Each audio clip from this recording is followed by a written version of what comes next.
So there was the acknowledgement in the European Council that it is high time now to start really working on that one, because this has to be clarified before we can engage seriously in discussions about the next MFF. Bien, notre Union est composée de 27 États membres, 27 nations, plusieurs histoires, différentes cultures, différentes traditions, différents points de vue sur le monde. Donc la diversité, ce n'est pas la nouveauté. Ce qui est nouveau, c'est qu'on arrive à avoir une position commune. Et ça, c'est l'histoire de l'Union européenne.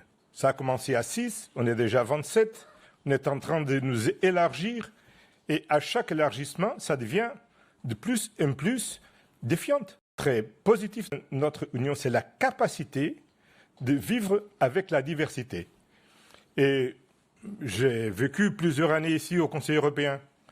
J'ai vécu plusieurs situations où on a été bloqué dans les décisions, plusieurs fois. Mais on a toujours trouvé une façon de surmonter les difficultés.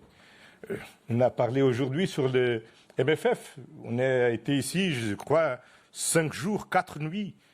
Eh bien, finalement, on est arrivé à un accord et on est là. Donc, ça peut arriver. Il y a des moments où un État membre, d'autres 2 États membres. Le plus difficile, c'est quand 14 vers 13, c'est plus difficile. Mais vraiment, quand il y a 26 États membres avec une position et un seul pays avec une autre position, il faut le respecter dans son isolement, mais il reste isolé.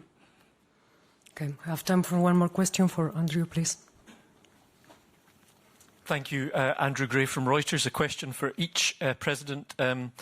President Costa, just to come back to the question of aid for Ukraine, President Zelensky asked very specifically in his speech today for the European Union to provide €5 billion for artillery ammunition for Ukraine, which he says is urgently needed.